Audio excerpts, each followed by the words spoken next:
Welcome back to You Heard It Here with Dr. Gary. This is Earwax Removal vlog number 140. In today's episode, I'm going to try to do something a little bit different. Instead of just describing what you're seeing on the screen as I remove severely impacted earwax from a patient's ears, I'm going to take a little bit of time to go over something very important about tinnitus or ringing in the ears. This is a conversation I actually had with this patient during this extremely long wax removal. It really did help to keep the patient's mind off what we were doing and force them to listen and understand what the possible ramifications of their tinnitus are. Let me pause here to give a little medical disclaimer. Following content is for educational and entertainment purposes only. This content should not be taken as medical advice. Okay, so let's talk about what this patient reported when they came in. When they came in to see me, they reported that they had sudden oral fullness, reduced hearing, and a sudden onset of ringing in the ears. As you can see, the impacted earwax is probably the cause of all of this, but it is better to be safe than sorry. So we weren't just doing a wax removal with this patient. We were doing a wax removal, a complete audiometric evaluation, and a tinnitus assessment. So as you watch me dig through this patient's ears, let's talk about where our conversation went. The patient wanted to know what exactly tinnitus is, and I thought that's actually a very interesting question because tinnitus can be different for different people. The basics are that tinnitus is a sound that can be heard by a patient, usually not others around them, and is caused as either a symptom of something else such as hearing loss or medication interactions, or it can be the actual disease structure itself.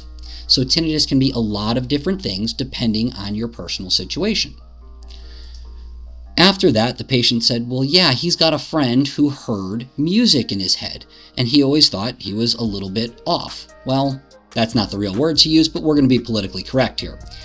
So this patient is suffering from musical tinnitus, which is a type of tinnitus. So he asked how many different types of tinnitus there are. And I thought that was a great question. There are actually 7 different types of tinnitus. The first and most common type of tinnitus is subjective tinnitus. This is heard only by the patient, and it's commonly associated with hearing loss, noise exposure, and medications. Another type of tinnitus is objective tinnitus. This can be heard by both the patient and others. It's a lot more rare, and it's commonly associated with vascular abnormalities or muscular conditions. Pulsatile tinnitus is that type of tinnitus that you hear that's almost rhythmic and goes along with the beating of your heart. This is seen often with people with cardiovascular abnormalities and high blood pressure. So this type of tinnitus, the pulsatile tinnitus and subjective tinnitus, are the 2 most common types of tinnitus. There are still 4 types of tinnitus left. There's somatic tinnitus, which is associated with body movements and tension such as TMJ and neck and jaw problems. There's neurological tinnitus, which is associated with MS, acoustic neuroma, or head trauma. Musical tinnitus is the type of tinnitus that you get when you hear music rather than just a high-pitched noise or a low-pitched noise or even a whooshing or roaring sound. You actually hear a musical note. This is actually associated with neurological disease or hearing loss. Finally, low-frequency tinnitus. This is most commonly associated with issues in the inner ear, such as Meniere's disease. All these different types of tinnitus can have numerous causes. If you or a loved one is suffering from tinnitus, ringing in the ears, or a noise that you just can't really put your finger on where it's coming from, you should definitely have your hearing and tinnitus evaluated.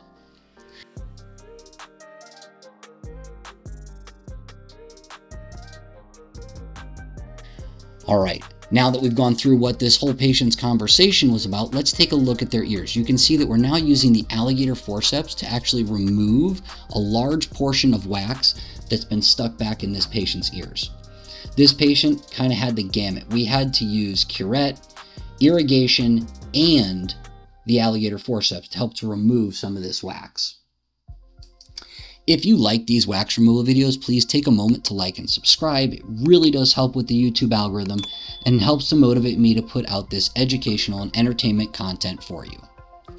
This particular wax removal probably took us about 30 minutes in the office. It was quite a long one. This took a lot of editing to get down to where it is today. You're seeing the major parts of it. We did have to take some breaks as the patient did get a little bit dizzy as we were using the water.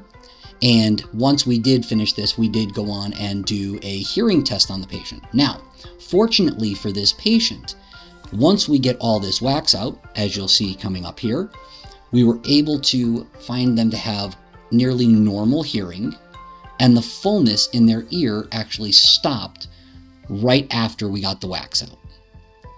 The other thing that happened is that the ringing or the noise in their ears reduced dramatically as a result of removing this earplug worth of wax. In this patient's case, there was no underlying issue that was causing the tinnitus. The big problem was just the wax.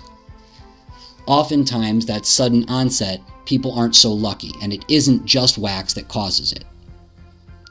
If you are suffering from a sudden hearing loss, it's very important that you get in to get your ears looked at, because if you're not plugged up with wax and it's not what we call a conductive hearing loss, it's a sensory neural hearing loss, the first 48 hours are vital to getting medical treatment in order to possibly get some of that hearing loss back.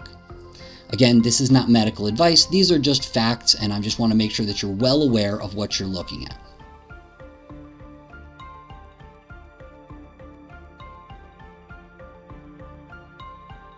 There we go. We have a beautiful view of the eardrum now, and this is just the patient's first ear. The other side wasn't quite as badly impacted, but the patient was suffering from the same symptoms. As you look on this side, you can see that this earwax is very orangey in color. That orange color indicates that this has probably been in there for a while. If you see how far down the ear canal this wax has been pushed, it's clear that this patient is using Q-tips in an attempt to clean their ears. We can also tell that based off how tightly impacted it is, as you see that wax coming out in a long, large structure. Again, if you like these wax removal videos, please take a moment to like and subscribe. It really does help with the YouTube algorithm. Also, I like the idea of adding some educational content besides letting you see what the wax removal is. So if there are any topics regarding your ears, hearing, balance, tinnitus that you want to hear in these videos while you watch me clean patients' ears, please feel free to put a comment in the comments section below. This has been You Heard It Here with Dr. Gary. Thanks for watching. I look forward to seeing you in the next video.